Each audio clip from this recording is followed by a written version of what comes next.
Ce jour-là, j'étais allé marcher dans le coin de Saint-Jules avec mon ancien prof Raymond Deslauriers. En passant au-dessus du pont de la rivière Cascapédia, il m'est venu une idée. Mon ami Raymond, c'est la rivière Cascapédia. Est-ce que tu sais d'où elle tire son nom? Absolument pas. Je n'ai aucune idée.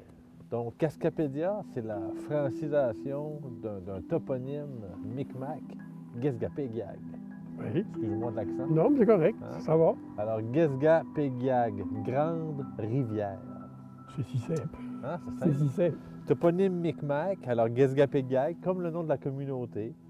Et la rivière a été évidemment source de vie, de survie et d'alimentation pour le clan, les Micmacs.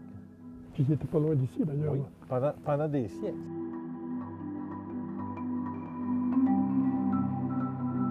On n'est pas très loin du musée de la rivière Cascapédia. Oui, oui. Ouais. On va te faire un tour? Pas à pied. Bon, pourquoi pas? C'est pas Allons-y, si loin c'est que ça. bon. Ça va nous faire une petite marche. C'est bon. Mais moi, Allons-y. ça fait longtemps que je suis pas allé. Allons-y.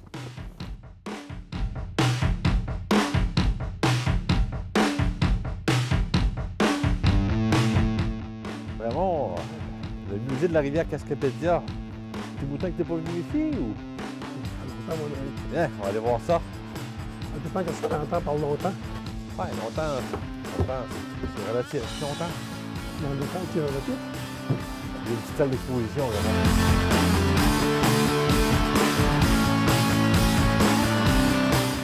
À partir de la signature là, de l'acte de l'Amérique du Nord britannique, là, qui 1867, qui crée le Canada moderne.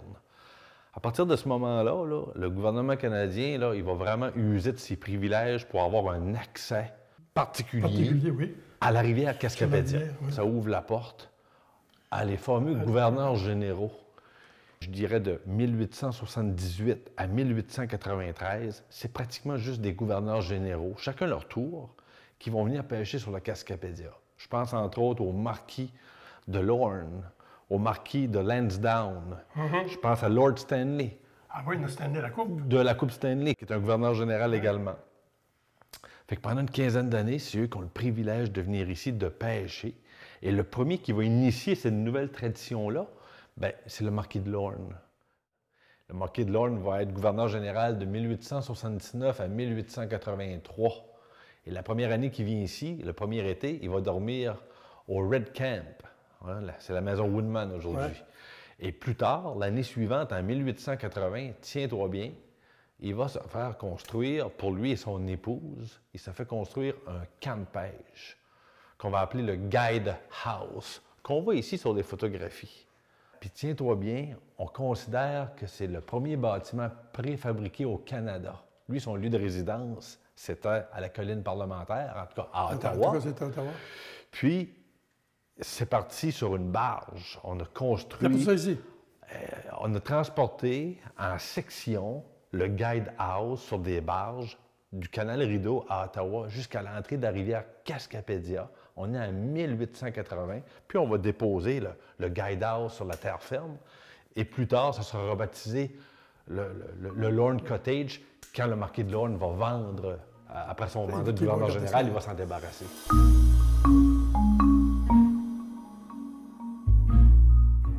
Son épouse, c'est la princesse Louise. Voilà, ça, c'est une que je savais. Princesse Louise, qui est la fille de la reine Victoria, la reine d'Angleterre. Oui, Calvase, oui. Raymond. Oui, je sais. Hey, c'est quelque chose. Donc, il venait pêcher ici. Alors, la belle-mère du marquis de Lorne, c'est la reine Victoria, c'est la reine d'Angleterre. Ça fait quand on regarde moindrement dans la documentation, qu'est-ce qu'on ne ferait pas pour une belle-mère? Ouais. Il prenait le saumon, il couchait le saumon, le roi des rivières, sur un beau lit de glace. Il mettait ça sur un bateau à vapeur Puis envoyer ça à ma mère. et envoyait ça à ma mère de l'autre côté. Ah, mais c'est bien. Et la reine Victoria semblerait, ne jurait que par le saumon de la rivière Cascapédia. Qualité, fraîcheur, garantie. Pas rien, hein?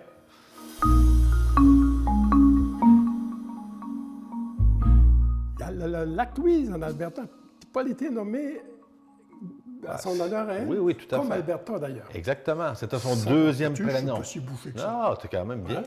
Lorsqu'elle venait ici, il ne faut pas penser, et quand même particulier à l'époque, on est dans un monde d'hommes. On pourrait dire encore aujourd'hui oui. un peu trop, mais Puis t'as pêché. elle pêchait.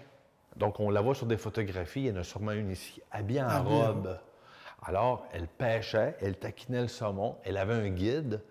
On reconnaît son nom, Oui. Richard Doty. Doty. Il semblerait qu'elle aurait Tis. tombé sous son charme.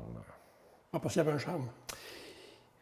Puis quand tu dis Alberta, Richard Doty, il n'y a pas de fumée sans feu parce qu'il va finir sa vie en travaillant sur un ranch en Alberta, alors que la province n'était même pas officiellement fondée. C'était pas une promotion. Mais pourquoi que ça ramassait là? Ben, pour l'éloigner de la princesse. Vraiment, pendant des années, la rivière Cascapédia a appartenu à des clubs privés. Ben oui. Donc, ça ne nous appartenait plus. Effectivement. Puis depuis les années 80, avec le gouvernement Lévesque, René Lévesque, entre autres, ben, on a assisté à un déclobage. Puis là, aujourd'hui, ben, en 2023, on peut dire que forcément, force est d'admettre que la rivière se démocratise, est plus accessible qu'elle ne l'a jamais été dans le dernier siècle. Fait qu'il y a des efforts qui sont consentis en ce sens-là. Mais tant mieux. Oui, tout à fait.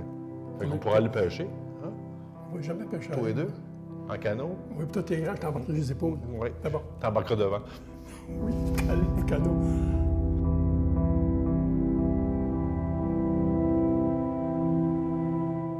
On n'est pas allé à la pêche ce jour-là.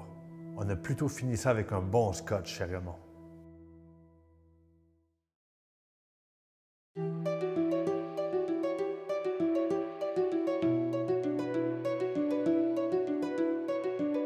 L'autre matin, je me cherchais quelqu'un pour aller visiter la maison Legrand à Port-Daniel.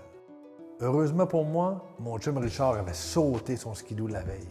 Fait qu'il était disponible. Richard, quand j'étais enfant, la maison Legrand, elle me fascinait.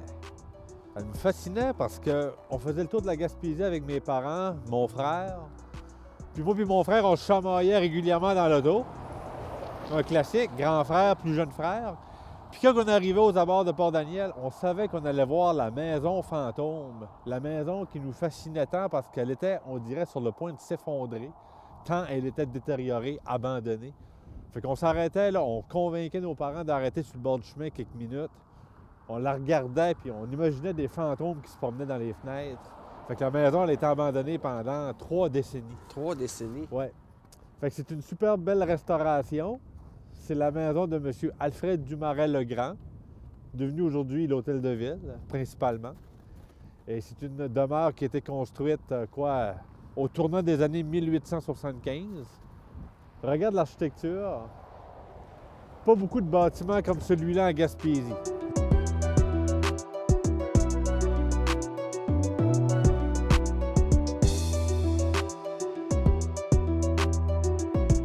C'est un bâtiment qui devait prendre la direction, tiens-toi bien, de New Richmond. De New Richmond? Oui, on voulait le déménager pour aller l'ajouter au centre d'héritage britannique. Oh, oh, oh. Et là, on s'est rendu compte que la maison, elle ne résisterait pas au déménagement. Impossible. Trop maganée, trop détériorée. Alors, il y a eu un revirement de situation. La ville s'en est portée acquéreuse et il y a eu une restauration formidable qui était faite. Puis le résultat aujourd'hui est C'est de renversant. toute beauté. C'est de toute beauté. Vraiment. Les fenêtres, tu sais, je veux dire, on a respecté le cachet, on a respecté l'histoire du bâtiment. Un ancien hôtel. Puis je t'invite à y jeter un coup d'œil avec moi à l'intérieur. On va aller se réchauffer. Ouais, viens-t'en.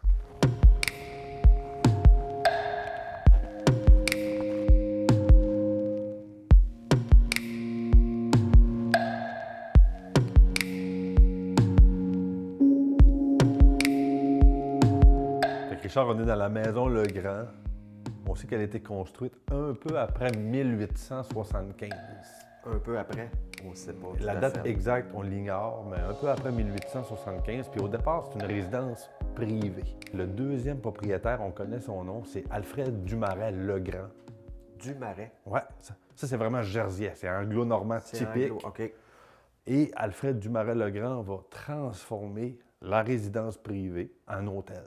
Puis on va retrouver jusqu'à 27 pièces dans le bâtiment qui va être capable de recevoir évidemment des voyageurs de partout, des commis voyageurs, des employés du train, etc.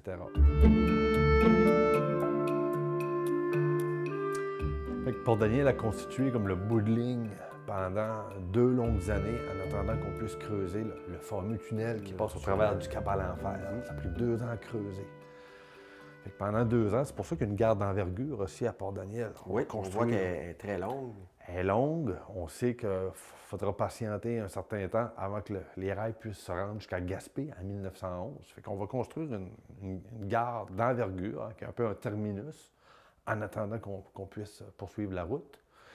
Et c'est comme ça que l'Hôtel Legrand va gagner en renommée et en réputation, parce que les commis voyageurs arrêtaient ici. Et si on voulait poursuivre notre route jusqu'à Gaspé, ben, on n'avait pas le choix. On sautait d'une carriole avec des chemins plus ou moins carrossables.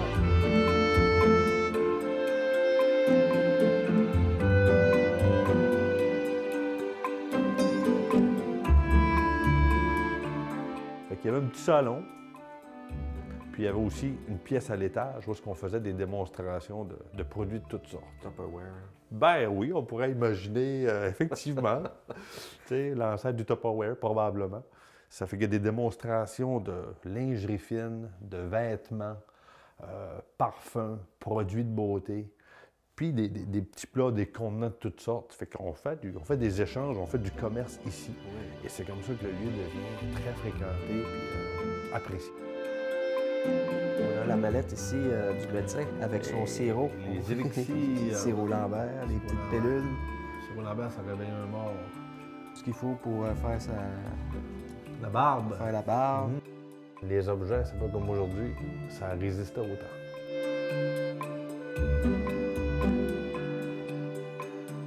Il y a une bibliothèque de l'autre côté, Richard. On est dans la bibliothèque Bonheur d'occasion. Bonheur d'occasion qui fait référence à la romancière Gabrielle Roy. Photographie juste ici. Là. 1940, elle est sur une barge. Photo là, classique de Gabrielle Roy lors de ses nombreux passages à Port-Daniel. Elle a vraiment eu un coup de foudre pour Port-Daniel, cette femme-là. Elle a débuté l'écriture de son classique Bonheur d'occasion ici à Port-Daniel et elle en a toujours été extrêmement fière.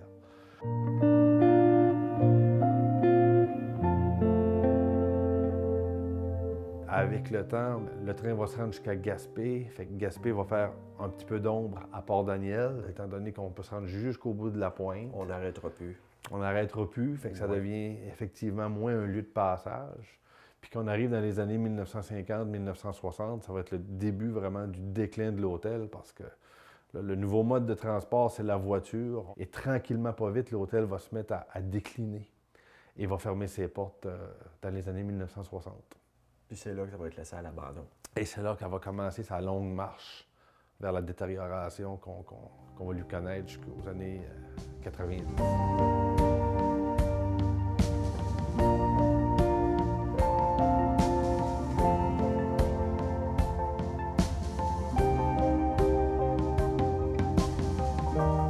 Après la visite, Richard m'a fait promettre de venir l'aider sur son skidoo. Eh boy!